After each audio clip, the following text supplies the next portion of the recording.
In this Monster Hunter Wilds video, we're going to be taking a look at the best skills for the Charged Blade. There are 148 skills in Monster Hunter Wilds. Some of them are much better for Charged Blade users, so that's what we're going to explore in this video, kind of show you the ones you should be looking for.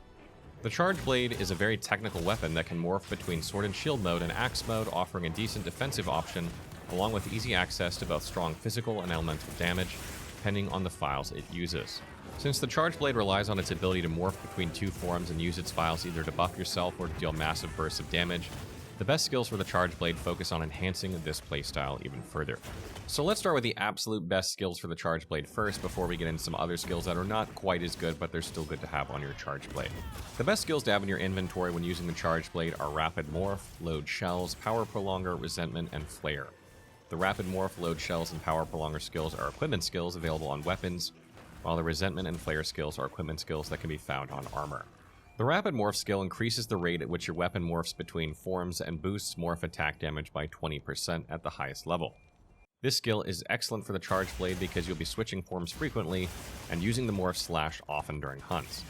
This skill increases the damage of Elemental Discharge in Axe mode after charging your files, or Elemental Round Slash after an Elemental Discharge, by up to 20%, helping you deal significant damage to monsters regardless of the mode you choose.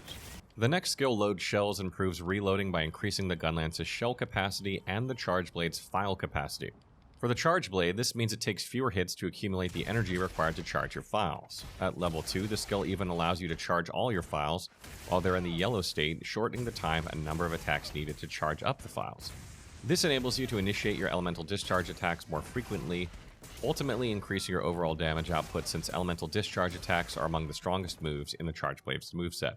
Another excellent skill for the Charged Blade is Power Prolonger. This skill extends the duration of the weapon's powered-up states. Since the Charged Blade has 3 powered-up states for the Axe, Shield, and Sword, this skill is invaluable in your loadout. You can only perform the super amped Elemental Discharge finisher if both your Shield and Axe are powered up and have at least 3 files. Power Prolonger extends the window in which you can execute the super amped Elemental Discharge before needing to recharge either part of your weapon. The Resentment skill increases your attack when you have recoverable damage, which is the red portion of your health gauge. At maximum level, this skill boosts your attack by plus 25 when active. This skill works particularly well with the Charged Blade because you'll often be hit by monsters' attacks while executing your amped Elemental Discharge moves, which have longer animations. Whenever you have red recoverable damage in your health gauge, Resentment increases your attack, thereby boosting your overall damage during hunts. The Flare skill is an endgame ability that makes it easier to inflict wounds and adds to the weapon's non-elemental damage, which is why I've included it here. This skill increases your flat damage output further, not only through the non-elemental damage boost, but also by increasing the frequency of wounds you can destroy, leading to massive overall damage. When putting these skills together, although it can be challenging to assemble the exact combination you want, decoration slots and a talisman will help you obtain the desired skills for your Charged Blade more easily. The next set of skills are not quite as good as the first one mentioned, but they're still pretty damn good, and you definitely want to use these over other skills in Monster Hunter Wilds. The Offensive Guard skill temporarily increases your attack power after executing a perfect guard. At maximum level, it boosts your attack by up to 15%. Since you can perform perfect guards in sword mode, this skill will help increase your damage output. However, more often than not, the boost from this skill will expire while you're in Axe mode, waiting for the opportune moment to unleash your Elemental Discharge attacks, which makes it less ideal for the Charged Blade than some other skills. The Artillery skill strengthens explosive attacks, and for the Charged Blade increases the strength of explosive file attacks. This boost enhances the damage of your Elemental Discharge when you have files charged up. Since this attack is the Charged Blade's primary source of high damage, Artillery significantly contributes to your overall damage output. The Part Breaker skill increases the damage you deal to the monster's weak parts, for example the head and the tail, and further boosts the damage when you destroy wounds inflicted on a monster during a hunt.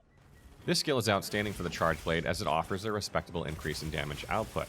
However, I didn't include it in the previous tier of skills because the relatively long windup of Elemental Discharge attacks makes it challenging for Charged Blade users to reliably target weak spots if a monster is not toppled. Since elemental damage can play a huge role in the Charged Blade's performance depending on the type of file you're using, employing the corresponding elemental attack skill, for example fire attack, water attack, dragon attack, etc., will help increase your overall damage output when using the Charged Blade. The Critical Element skill increases your elemental damage when landing critical hits with your strikes. Since about half of the Charged Blade's damage can be elemental in nature depending on the file you use, this skill can boost your damage output if you favor critical hit-based loadouts during your hunts. And in our last set of skills, these are optional skills that are not quite as good as the skills we just mentioned, but are still better than most skills out there. The attack boost skill is a good option if you don't have the decorations needed for your favorite skills yet.